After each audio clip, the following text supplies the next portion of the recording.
Tokenization తెచ్చింది. ఒకసారి card వివరాలు ఓటీపీ సివివి నింపి టోకెన్ తయారు చేయండి. కార్డు సురక్షితంగా ఉంటుంది. పైగా పదే వివరాలు నింపాల్సిన అవసరం లేదు. అదే సౌకర్యం, మెరుగైన భద్రత. ఆల్రౌండర్. అదా నేనా? ఆర్బీఐ అంటుంది, విషయాలు తెలుసుకోండి, జాగరూకంగా ఉండండి.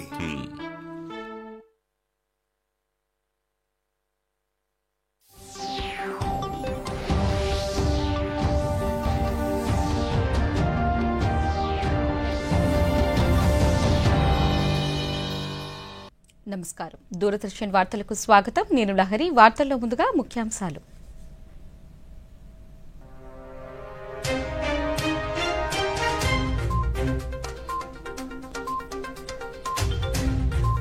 అంతరిక్షంలో భారత్ సరికొత్త రికార్డ్. 2 ఉపగ్రహాలను అంతరిక్షంలో విజయవంతంగా అనుసంధానం చేసిన శాస్త్రవేత్తలు. ఇస్రో బృందానికి అభినందనల వెల్లువ. ఏలూరు ప్రభుత్వ ఆసుపత్రిని తనిఖీ చేసిన మంత్రి నాదెండ్ల మనోహర్. అభివృద్ధి పనులు వేగవంతం చేయాలని ఆదేశం. ఈ నెల 18 నుంచి సూళ్లూరుపేటలో ఫ్లెమింగో ఫెస్టివల్. అన్ని ఏర్పాట్లు పూర్తి చేశామన్న తిరుపతి జిల్లా కలెక్టర్ వెంకటేశ్వర్. ఇక వార్తల్లోని వివరాలను చూద్దాం. అంతరిక్షంలో భారత్ సరికొత్త రికార్డు సృష్టించింది. భారత అంతరిక్ష పరిశోధనా సంస్థ ఇస్రో ఇటీవల నింగిలోకి పంపించిన 2 ఉపగ్రహాలను విజయవంతంగా అనుసంధానం చేసింది. ఈ మేరకు స్పేడెక్స్ డాకింగ్ ప్రక్రియ విజయవంతంగా పూర్తయినట్లు ఇస్రో సామాజిక మాధ్యమం ఎక్స్ వేదికగా వెల్లడించింది. ఈ ఘనత సాధించిన 4వ దేశంగా భారత్ అవతరించింది. గత డిసెంబర్ 30న తిరుపతి జిల్లాలోని శ్రీహరికోట సతీష్ ధావన్ అంతరిక్ష పరిశోధనా కేంద్రం నుంచి పోలార్ శాటిలైట్ లాంచ్ వెహికల్ C-60లో జంట ఉపగ్రహాలను ఇస్రో నింగిలోకి పంపింది. ప్రయోగ వేదిక నుంచి PSLV బయలుదేరిన 15 నిమిషాల 9 సెకండ్లకు స్పేడెక్స్ 1B, 15 నిమిషాల 12 సెకండ్లకు స్పేడెక్స్ 1A రాకెట్ నుంచి విడిపోయాయి. ఆ తర్వాత వీటి డాకింగ్ కోసం 3 సార్లు ప్రయత్నించగా పలు కారణాల వల్ల ఇది వాయిదా పడుతూ వచ్చింది. చివరకు ఈ రోజు వీటి అనుసంధాన ప్రక్రియను చేపట్టారు. ఈ క్రమంలోనే 2 ఉపగ్రహాల మధ్య దూరాన్ని 15 మీటర్ల నుంచి 3 మీటర్లకు తీసుకువచ్చారు. అక్కడ ఉపగ్రహాలను హోల్డ్ చేసి డాకింగ్ ను ప్రారంభించారు. ఇది విజయవంతమైనట్లు ఇస్రో వెల్లడించింది. ఇందుకు శ్రమించిన సాంకేతిక బృందానికి యావత్తు భారతీయులకు అభినందనలు తెలిపింది. ఇప్పటి వరకు చైనా, రష్యా, అమెరికా మాత్రమే అంతరిక్షంలో 2 ఉపగ్రహాలను అనుసంధానం చేస్తున్నాయి. తాజా ప్రయోగంతో ఈ తరహా సాంకేతికతలో భారత్ కూడా వాటి సరసన చేరింది.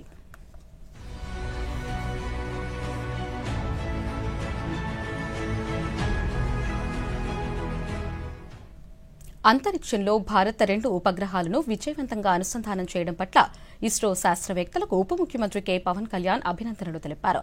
ఇది విజయవంతం కావడంతో ఇస్రో అద్భుత మైలురాయిని సాధించిందని సామాజిక మాధ్యమం ఎక్స్ వేదికగా పేర్కొన్నారు. అమెరికా, రష్యా, చైనాల సరసన భారత్ చేరి అసాధారణ ఘనతను సాధించిందన్నారు. ఈ అద్భుత విజయం సాధించిన శాస్త్రవేత్తలు, ఇంజనీర్ల ప్రతిభ, పట్టుదల ఎనలేనిదని తెలిపారు. భవిష్యత్తులో భారత్ చేపట్టే ప్రతిష్టాత్మక అంతరిక్ష ప్రాజెక్టులకు ఇది పెద్ద ముందడుగు అన్నారు. ఈ సంచలన విజయం సాధించిన ఇస్రో బృందానికి అభినందనలు తెలిపారు. కోట్లాది మంది భారతీయులకు స్ఫూర్తినిస్తూ ఇస్రో శాస్త్రవేత్తలు అసాధారణ విజయాలను సాధించగలమని చాటి చెప్పిందన్నారు.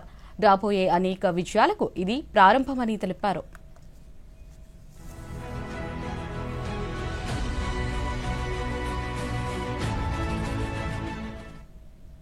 భారత అంతరిక్ష పరిశోధనా సంస్థ ఇస్రో శాస్త్రవేత్తలకు వైఎస్ఆర్సీపీ అధినేత వైఎస్ జగన్మోహన్ రెడ్డి అభినందనలు తెలిపారు. అంతరిక్షంలో ఉపగ్రహాలను విజయవంతంగా అనుసంధానం చేయడం ద్వారా ఒక అద్భుతమైన మైలురాయిని సాధించారని తెలిపారు. ఈ ముఖ్యమైన విజయం రాబోయే సంవత్సరాలలో భారతదేశ ప్రతిష్టాత్మక అంతరిక్ష కార్యకలాపాలకు కీలకమైన ముందడుగు వేస్తుందని పేర్కొన్నారు.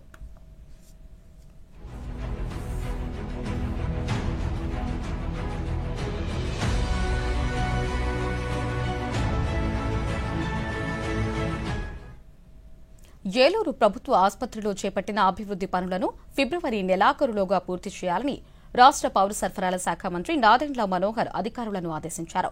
ఈ రోజు ఏలూరు ప్రభుత్వ ఆసుపత్రిని మంత్రి తనిఖీ చేసి రికార్డులను పరిశీలించారు. రోగులకు అందిస్తున్న సేవలపై వైద్య సిబ్బందిని అడిగి తెలుసుకున్నారు. ఆసుపత్రిలో సౌకర్యాలు, సేవలపై వైద్య కళాశాల స్థాయిలో సౌకర్యాలు లేవని అసహనం వ్యక్తం చేశారు. పారిశుద్ధ్య నిర్వహణ సరిగ్గా లేదని, మురుగునీటి వ్యవస్థ, శౌచాలయాల నిర్వహణ పట్ల అసంతృప్తి వ్యక్తం చేశారు. ఆసుపత్రిలో చేపట్టిన అభివృద్ది పనులను త్వరితగతిన పూర్తి చేయాలని, లేని పక్షంలో అధికారులపై చర్యలు తప్పవని హెచ్చరించారు.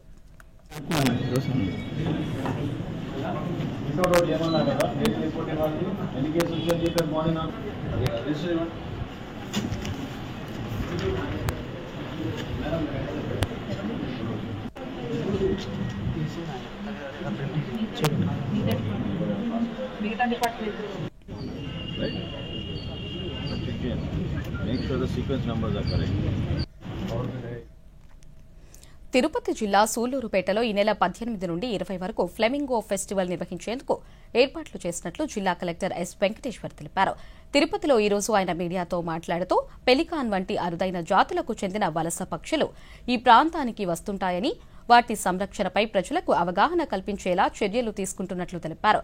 నేలపట్టు, ఆటకానితిప్ప, బీవీ పాల్యం, సూళ్లూరుపేట, శ్రీ సిటీలో ఫ్లెమింగో ఫెస్టివల్ ని నిర్వహిస్తున్నామన్నారు. పులికాట్ సరస్సు, విదేశీ పక్షుల సంరక్షణ ప్రాతిపాదికగా వన్యప్రాణుల ఫోటోగ్రఫీ, వివిధ జాతుల పాముల ప్రదర్శన, సాంస్కృతిక కార్యక్రమాలు నిర్వహిస్తామని తెలిపారు. అరౌండ్ మన పులికాట్ సరస్సు, నేలపట్టు బర్డ్ శాంక్చురీ వీటిని థీమ్గా పెట్టుకొని అక్కడ ఏదైతే ఫ్లెమింగో బర్డ్స్, అదేవిధంగా పెలికాన్ బర్డ్స్ ఇవి ఎక్కువగా వస్తుంటాయి అక్కడ. అంటే చాలా ఇవి ఆ పర్టికులర్ సీజన్కి ఈ పర్టికులర్ సీజన్కి వస్తుంటాయి కాబట్టి వాటిని థీమ్గా బేస్ చేసుకొని, అదేవిధంగా పులికాట్ సరస్సు ఏదైతే చాలా సెన్సిటివ్ ఈకోసిస్టమ్ అది, దాన్ని కూడా ప్రొటెక్ట్ చేసుకోవాలనే ముఖ్య ఒక ఇంపార్టెంట్ మెసేజ్ కమ్యూనికేట్ చేయాలి ఈ ఫెస్టివల్ ద్వారా అనేది. అంటే అవి మెయిన్ ఫ్యాక్టర్స్ కింద పెడుతూ మనము ఈ ఫెస్టివల్ని జరుపుకుంటున్నాము. ప్రజలకి అవేర్నెస్. జాతీయ గ్రామీణ ఉపాధి హామీ పథకం కింద గ్రామీణ ప్రాంతాల్లో పశువుల షెడ్స్ నిర్మించిన పాడి రైతులకు రాయితీలు అందిస్తున్నామని శ్రీకాకుళం జిల్లా పశుసంవర్ధక శాఖ జాయింట్ డైరెక్టర్ కంచరాన రాజగోపాలరావు అన్నారు. శ్రీకాకుళంలో ఈ రోజు ఆయన మీడియాతో మాట్లాడుతూ జిల్లాలోని 30 మండలాల పరిధిలో ఇప్పటి వరకు 1413 గోకులాలు మంజూరు చేయగా ఇందులో 696 పనులు పూర్తయ్యాయని తెలిపారు. ఫిబ్రవరి 15 నాటికి మిగతా గోశాలల నిర్మాణ పనులు పూర్తి చేయడానికి సన్నాహాలు చేస్తున్నామని తెలిపారు. రకాల వాతావరణ పరిస్థితులకి ఎక్స్పోజ్ అవటం వల్ల వాటి ఉత్పాదకత శక్తి పడిపోద్ది, అలాగే పునరుత్పత్తి సామర్థ్యం కూడా పడిపోద్ది. ఉదాహరణకు ఆవులంటే వాటి దూడలు జనరల్గా సంవత్సరంన్నరకి మనకు ఒక దూడ రావాలి. కానీ ఇప్పుడున్న ఈ పరిస్థితుల్లో వాటికి సరైన షెల్టర్స్ లేక వాటి వల్ల 3 సంవత్సరాలకి ఒక దూడ ఇలా పడుతుంది. ఎందుకంటే రకరకాల వాతావరణ పరిస్థితులకి అవి ఎక్స్పోజ్ అవుతున్నాయి కాబట్టి ఆ స్ట్రెస్ వల్ల వాటి పునరుత్పత్తి సామర్థ్యం తగ్గుతుంది. అదే ఇప్పుడు షెడ్ ఉన్నట్టయితే ఆ పునరుత్పత్తి సామర్థ్యం పెరుగుతుంది. అలాగే పాల ఉత్పత్తిలో కూడాను తగ్గుదల ఉంటుంది. బయట ఉన్నట్టయితే అది ఆ షెడ్లో ఉన్నట్టయితే మంచి వాతావరణం నుంచి ప్రొటెక్షన్ అంటే వాటికి ప్రొటెక్షన్ ఉంటుంది కాబట్టి వాటిల్లో ఖచ్చితంగా పాల ఉత్పత్తి కూడా పెరుగుతుంది. అలాగే గొర్రెలు, మేకలు. ముఖ్యమంత్రి చంద్రబాబు నాయుడు అధ్యక్షతన రేపు ఆంధ్రప్రదేశ్ మంత్రివర్గ సమావేశం జరగనుంది. రాష్ట్ర సచివాలయంలో జరిగే ఈ సమావేశంలో పలు కీలక అంశాలపై చర్చించనున్నారు. తల్లికి వందనం, మహిళలకు ఉచిత బస్సు ప్రయాణం, రైతు భరోసా హామీల అమలుపై చర్చించడంతో పాటు ముఖ్యమంత్రి దావోస్ పర్యటనపై కూడా మంత్రివర్గ సమావేశంలో చర్చించనున్నారు. అలాగే పలు సంస్థలకు భూములు కేటాయిస్తూ ఆమోదముద్ర వేసే అవకాశం ఉంది.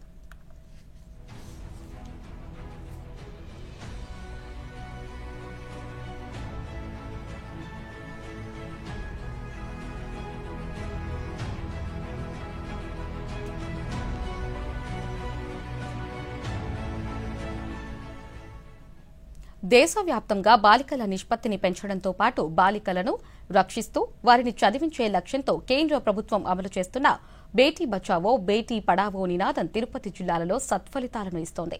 జిల్లాలోని తొట్టంబేడు మండలంలో సుకన్య సమృద్ధి యోజన అమలుతో బాలికలకు ఆర్థిక భద్రత కల్పిస్తున్నారు.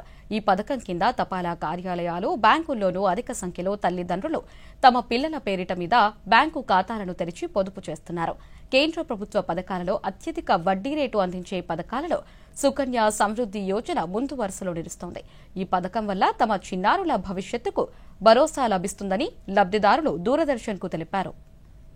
మేము ఫ్యామిలీ ఆలోచించుకునేసి ఈ పథకం మాకు బాగా నచ్చింది, అందుకనేసి మేము పోయేసి నా కూతురు పేరు మీద షేక్ సుహానా పేరు మీద మేము వేసినాము.